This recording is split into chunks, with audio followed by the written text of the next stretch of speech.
NASCAR fans everywhere are hoping and expecting the NASCAR 2021 schedule to be the biggest schedule change in its history. And in my hypothetical 2021 schedule, I bring everything that the fans are asking for. And that's next on Monday Morning Racer.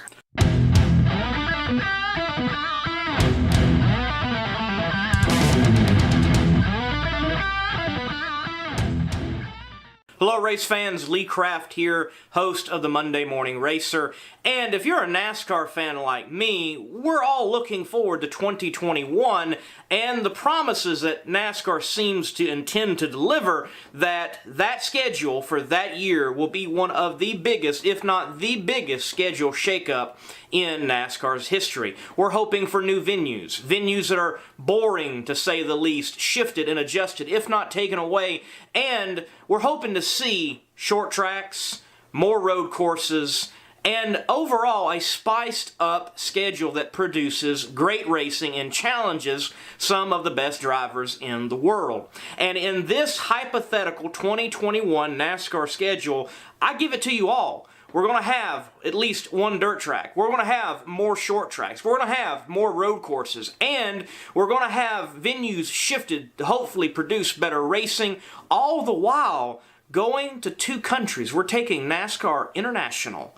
So, let's dive right in with our first venue. The first race of the 2021 schedule, as it should be, as it should remain, the traditional big race of the year, the brightest crown jewel of all the crown jewels of NASCAR racing, the Daytona 500 is where we will begin. Now, yes, we will still have the race such as the Clash.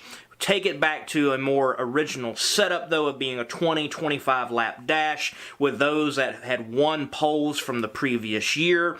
Still have the qualifying races on Thursday. I think NASCAR did a great job with moving those races from the day to the night. Allows for more viewers. I can remember being in school, missing them, being at work, missing them, so I'm glad that they are on Thursday nights now.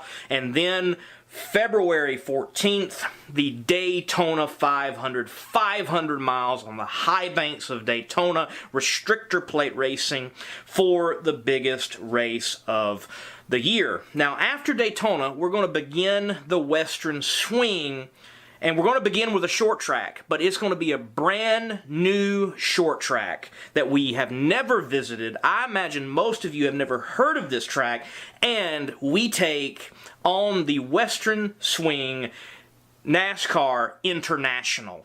We go to El Dorado Speedway. Now, El Dorado Speedway is in Chihuahua, Mexico, and it is a 0.62 mile 20-degree banking, D-shaped kind of Richmond-Bristol hybrid. And I've watched some of the racing at El Dorado Speedway, and it has some great racing with the NASCAR Mexico Series.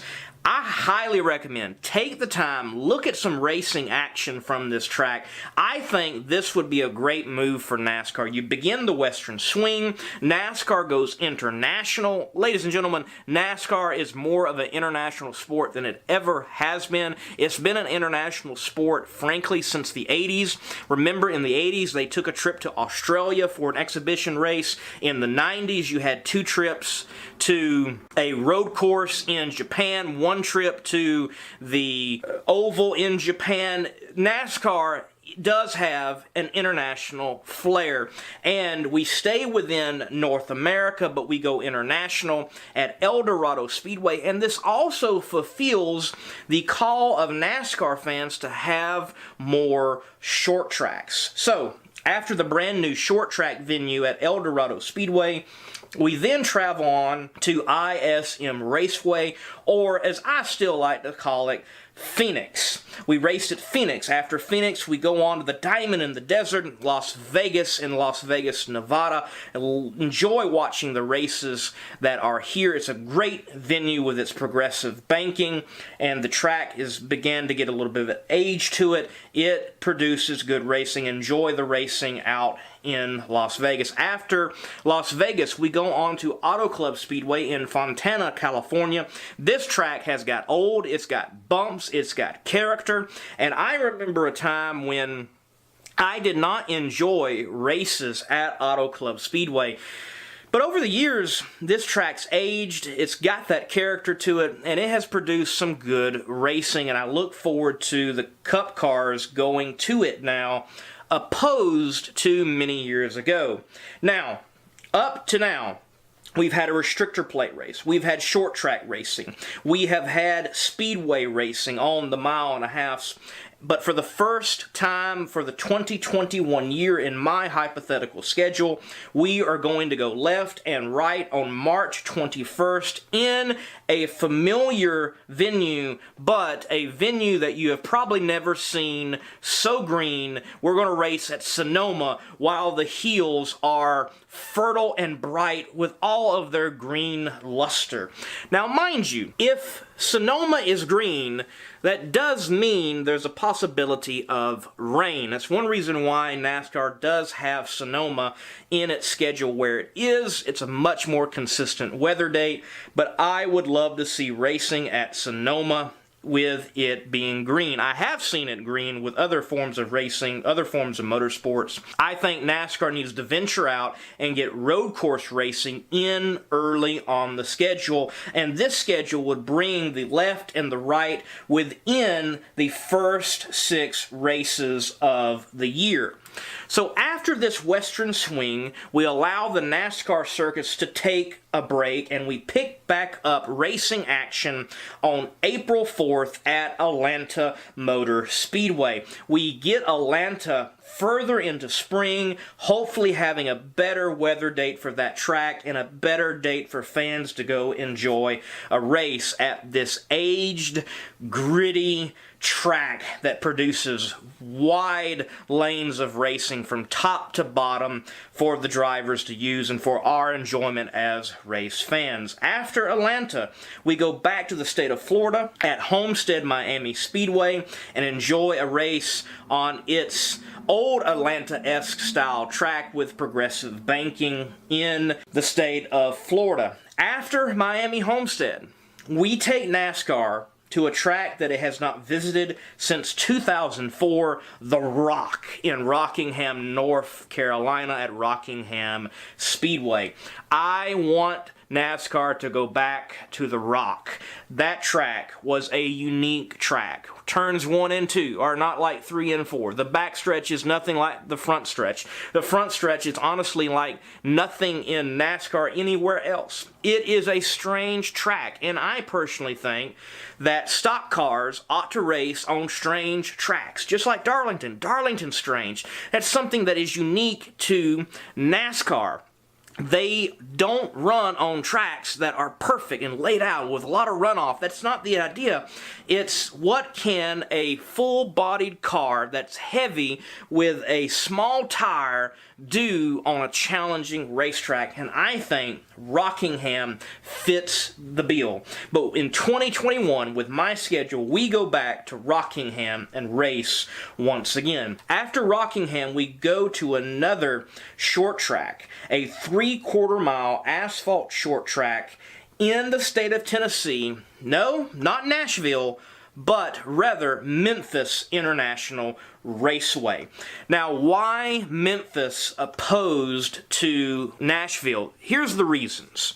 Nashville has too many problems, and this video at the end of it will have a video that I produced on those problems linked at the end that you can view at your leisure. The fact is, NASCAR racing, more than likely, is probably not going to go back to Nashville. I know that there are those saying it's a possibility, but I believe there's just too much with the track and the town having a bad relationship with the track, and the city of Nashville embracing Major League Soccer.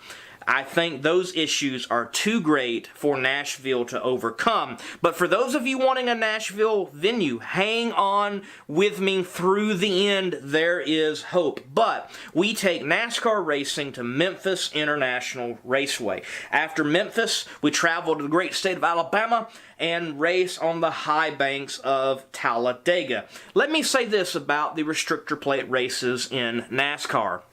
These races, these tracks, retain their 2 dates of the year that they have traditionally held. Why? Because restrictor plate racing is unique to NASCAR. It is unlike anything else in any other form of motorsports. Yes, NASCAR runs ovals, so do many other motorsports. NASCAR could potentially run dirt, and we're going to get there on my schedule, but many other motorsports run dirt. NASCAR can go left and right, so do many other forms of motorsports, but NASCAR is unique in the restrictor plate style of racing. So whether you love it or hate it, embrace it, because it is unique to NASCAR, and we need these races regularly represented within the schedule. From Talladega, we move to the Mother's Day weekend, and we're going to run Martinsville under the lights. I think this will be a great brand new tradition that NASCAR has already established for the 2020 schedule, and I retain it for the 2021 schedule. Martinsville under the lights on Mother's Day weekend. After that race there in Martinsville, we go to the state of Tennessee once again, and it's at Bristol Motor Speedway, with it being moved further into spring, and hopefully that will alleviate some of the weather issues that this spring date has traditionally had for the day race at Bristol. After Bristol, we move on to the All-Star Race weekend. And for this, I'm not going to give you a race. I want you to hit that comment section of this video, and I want you to tell me, I want you to give input on this schedule of the Monday Morning Racer, where we should take the All-Star event. Should it stay in Charlotte? I do enjoy it in Charlotte. Maybe go back to Homestead Miami Speedway. Maybe Bristol has a day race all-star hybrid type of situation. What do you think should happen with the all-star race in NASCAR? Put that in the comment section below. Now, no matter where we go for the all-star race, the next venue will be Charlotte Motor Speedway on Memorial Day weekend, May 30th, for the Coca-Cola 600, the longest race of the year and one of the crown jewels of the sport there at Charlotte Motor Speedway.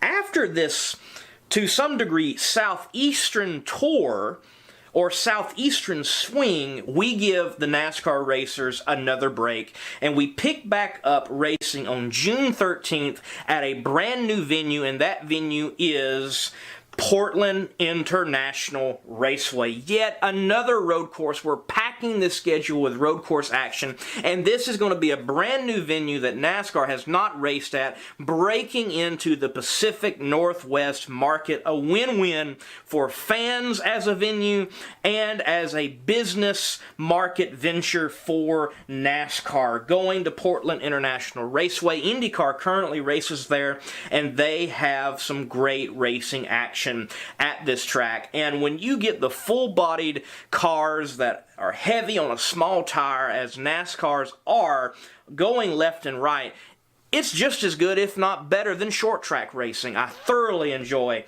when the NASCARs are on road courses. So, we visit for the first time in 2021 Portland International Raceway. After that race, we venture to Michigan International Speedway there in the great state of Michigan, and allow all the Michiganders to enjoy NASCAR racing.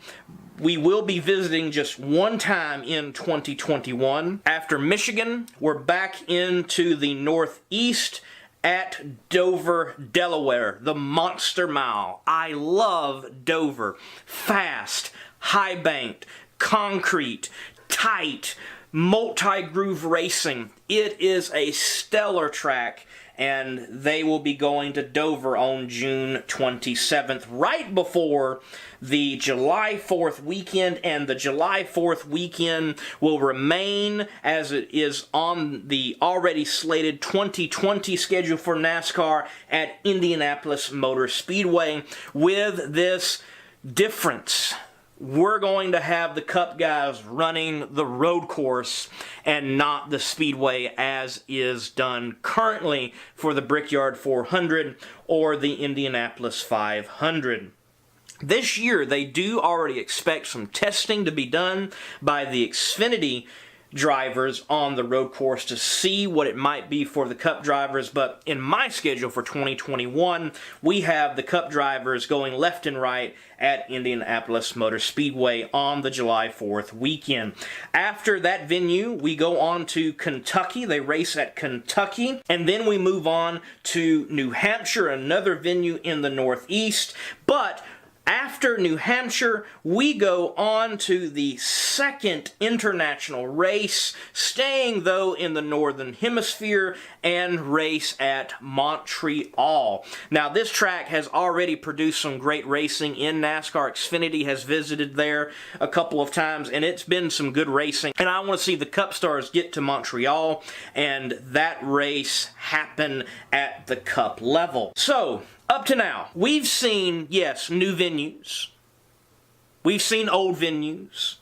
We have seen tracks that are of super speedway nature, and short track nature, but the next venue that we are going to go to is a brand new track for NASCAR, and for the first time in decades, NASCAR is getting back on the dirt at Knoxville Raceway. Yes, where they hold the Knoxville Nationals, the Daytona, as it were, of the sprint car world. We're going to Knoxville, Iowa, and racing on the dirt with the Cup stars of NASCAR. And, mind you, if it would work out this way, it would be August 1st of 2021, and that would make the NASCAR stars almost a prelude, a precursor to the Knoxville Nationals of the sprint car world. It would be a great racing week up there in Knoxville,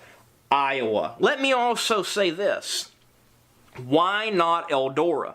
I have no issues with Eldora, but the trucks have a great thing going on there. Tony Stewart and the staff there at Eldora have done a phenomenal job with the trucks racing there. But let the trucks remain there, and let that be their venue and their place. And then send Xfinity to another track, maybe the Springfield Mile, maybe a dirt track at Charlotte or Las Vegas. I don't know. Send them to another dirt track, and then send the Cup stars to another venue. Matter of fact, let's make it Dirt Week in NASCAR, and the top 3 series are racing on Friday and Saturday and Sunday at 3 different venues. I think that would be great in 2021. But the Cup stars racing at Knoxville in Knoxville, Iowa. So after this dirt venue, we go on to Chicagoland Speedway. After Chicagoland Speedway, we venture out to the rolling hills of upstate New York at Watkins Glen International Raceway, going left and right. Then on August 22nd, we come to Daytona for the end of the regular season, under the lights for 400 miles to establish the drivers that will get to run in the playoffs for the championship. After this Daytona 400-mile race, we give the NASCAR stars once again another break before pushing into the playoffs. They get a bye week, as it were, and we set off the playoffs with tradition in mind, under the lights, throwing it back at Darlington, the lady in black, the granddaddy of all speedways in NASCAR. Looking forward to that venue. I love that move that has been made by NASCAR, because they're already doing this in 2020, and I retain it in my 2021 hypothetical schedule there on September 5th. After Darlington, we go to Richmond. But we don't run it at night. We run it in the day. We give it a different nuance from what has already been run in the spring. We run this Richmond race in the day to shake things up just a bit within the playoffs. The first cutoff race will be the Bristol Night Race, a prestigious race. I would count it again as one of those crown jewels of the sport. Drivers want to win this race, and fans want to attend this race. And it is going to provide some great racing action, being a cutoff race. I'm sure tempers will flare, the sparks will fly, and you will see the best come out, and possibly the worst, in NASCAR stars at Bristol Motor Speedway. After Bristol, we move on to the Milwaukee Mile. Yes, we're going to add Milwaukee into the playoffs, a brand new venue, be a challenge to NASCAR drivers to go somewhere brand new they have not been and be running for a championship. It would be a wild card almost, though it's not a super speedway, and see what happens with these NASCAR drivers with a brand new venue. I think that would be something that NASCAR should consider each and every year. Put a track in the schedule that throws a serious curveball, because you don't have a notebook for it. And drivers have to learn on that weekend what are they going to do to be able to run and run well and run for a championship. So we visit Milwaukee and the Milwaukee Mile. After Milwaukee, we go down to Alabama and race Talladega once again. That race is a race that the drivers and teams fear, fans look forward to, and it is a race that is so unpredictable. And it doesn't get any better, though, going into the next venue, because we retain the Charlotte Roval, and it is a cutoff race. The drivers go back to Charlotte, run the Roval, which was a challenging course for them last year, but produced some great racing. Looking forward to them going again. I retain it on my 2021 schedule, and it is a cut-off race. You know that there will be some drivers cutting each other off left and right to survive the cut-off race of the Charlotte Roval. After the Charlotte Roval, we venture out to Kansas Speedway. After Kansas, we take the tour out to Texas. And then we take the tour off of the 1.5 miles and put them on the paperclip for the day race at Martinsville. And this is the last cutoff race to decide the championship for NASCAR. Now, where do we take them after Martinsville? This is what I propose. A brand new venue. A venue that is in the Southeast. A venue that will allow NASCAR, with their announcement that they are going to take the awards banquet to Nashville, they will be able to remain in town after running this race. I propose we figure out whatever needs to be figured out, and we take the championship race to Nashville Super Speedway. And that is the finale for NASCAR. So, that is my proposed 2021 schedule. You have 2 international races. We have more road course races, more short track races, several brand new venues. I think this will be a challenging yet exciting schedule for racers, and I think this is a schedule that every fan can look forward to. So in the comments, remember, tell me, where do you want to see the All-Star race? And this, where would you like to see NASCAR go for an exhibition race? In the past, they've gone to Australia, they've gone to Japan. I would love to see them go to Europe, maybe somewhere like Monza. I don't know. Put in the comments below your thoughts on this schedule, where you would like to see NASCAR go for 2021, and let's all hope that 2021 provides the greatest schedule change in NASCAR history that we can all be thrilled about. Until next time, hit that like button, subscribe to the Monday Morning Racer, and God bless, and keep the pedal to the metal.